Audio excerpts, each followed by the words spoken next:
Hello sir, मेरा नाम मनीष मकवाना है। मैं गुजरात से हूँ।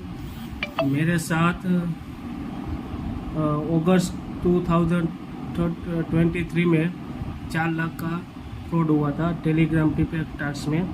और मैं मोहित सर के वीडियो बहुत देख रहा था, इसलिए मेरे को उसमें थोड़ी जानकारी भी मिली कि कैसे कैसे करते हैं, कैसे कैसे क्या कोर्ट ऑर्डर के बाद क्या करते हैं, होल्ड पे रहता है तो कोर्ट ऑर्डर कैसे निकालना है, ऐसे ऐसे सब वीडियो देखता था।